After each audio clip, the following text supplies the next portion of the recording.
Bago tayo sumabak sa mga bagong pasabog ng 2026, balikan muna natin ang mga eksplosibong kwentong nagpaiyak, gumulantang, at nagpaalab sa ating mga damdamin noong 2025. Isang taon na binalot ng matitinding hiwalayan, pamamaalam, mga kwentong pag-ibig, at mga nagbabagang iskandalo.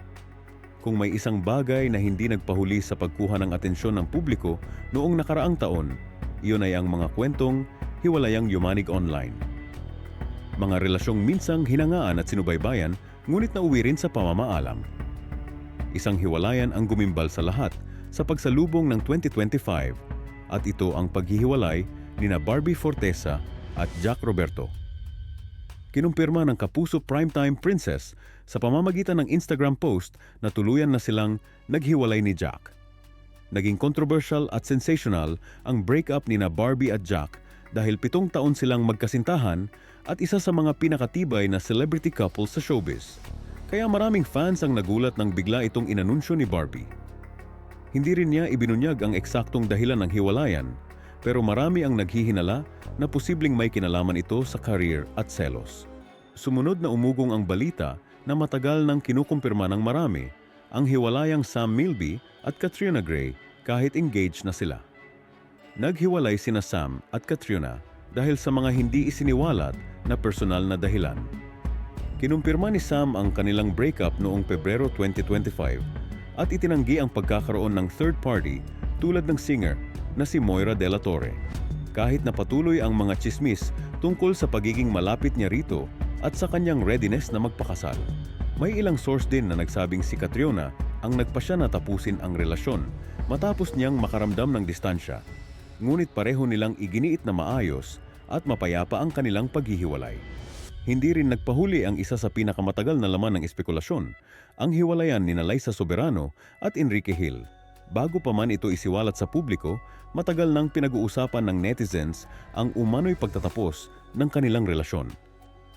Inanunsyo ni Liza ang kanilang paghihiwalay sa podcast na Can I Come In? Naghiwalay sina Liza at Enrique dahil nag-iba na ang kanilang mga life goals at priorities in life.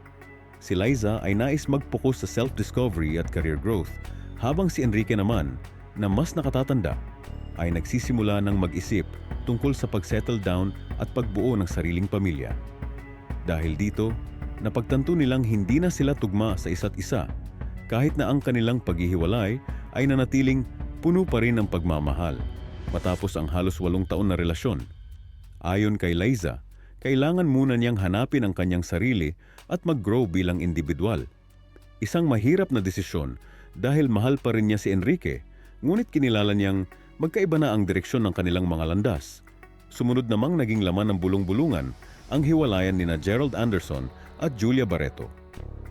Ilang buwan ng pananahimik at palaisipan ang lumipas bago tuluyang kinumpirma ng kani-kanilang agency na hiwalay na nga ang dalawa. Naging kontrobersyal ang breakup nina Gerald at Julia dahil mula pa lang sa simula ng kanilang relasyon ay may issue na ng third party. Noong 2019, nang maghiwalay sina Gerald at Bea Alonzo, marami ang nag-isip na si Julia ang naging dahilan. Bagay na itinanggi nila. Maraming bashers nina Gerald at Julia ang nagsasabing expected na nila na hindi magtatagal ang dalawa. At kung akala ng lahat na tapos na ang listahan, humabol pa ang kontrobersyal na hiwalayan nila Ellen Adarna at Derek Ramsey. Ang paghihiwalay nina Ellen at Derek noong huling bahagi ng 2025 ay nag-ugat sa mga paratang ni Ellen tungkol sa pagtataksil umano ni Derek. Naglabas siya ng mga screenshots ng mga usapan at mga recording ng maiinit na pagtatalo bilang ebidensya. Ayon kay Ellen, nagsimula raw ang pagtataksil ni Derek sa early stage pa lamang ng kanilang relasyon. Kahit na ikinasal sila noong huling bahagi ng 2021 at may anak na babae. Ibinunyag ni Ellen ang mga isyong ito sa pamamagitan ng social media kung saan idinetalye niya ang mga ebidensyang natuklasan at ang mga matitinding komprontasyon na nauwi sa kanilang paghihiwalay. Kabilang narito ang pag-report niya kay Derek sa barangay kaugnay ng kanilang napagkasunduan na hindi ito pwedeng bumalik sa kanilang tahanan hanggat doon pa nakatira si Ellen. Kung may hiwalayan, hindi naman magpapahuli ang mga kwentong pag-ibig. nagsimulang kumalat ang usap-usapan tungkol sa relasyon ni Bea Alonzo at Ferdinand Vincent Co. noong Mayo matapos mapansin ng mga netizens ang kanilang mga aktibidad sa social media. Nagsimula ang love story ni Bea at ng Pure Gold president na si Vincent Co. sa mga bulong-bulungan noong unang bahagi ng 2025. Maingay na noon ang mga tsismis matapos silang nakitang magkasama, lalo na nang maglabas si Vincent ng litrato mula sa kanilang bakasyon sa Spain, kung saan may isang babaeng kahawig ni Bea. Ilang araw matapos nito, nag-post din si Bea ng mga larawan mula sa parehong lugar na lalo pang nagpatibay sa hinala ng publiko. Habang nanatiling pribado ang kanilang relasyon, unti-unti itong naging usap-usapan sa showbiz dahil sa mga matching vacation photos at mga sighting nilang magkasama sa iba't ibang okasyon.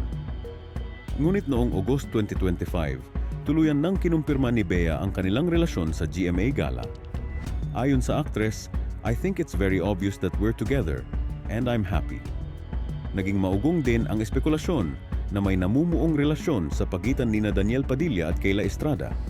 Ang love story nina Daniel at Kayla ay nagsimulang pinag-usapan ng matapos ang kanilang hit series na Incognito. Ayon sa insider na si Ogie Diaz, magkasintahan daw ang dalawa, ngunit parehong maingat sa publiko.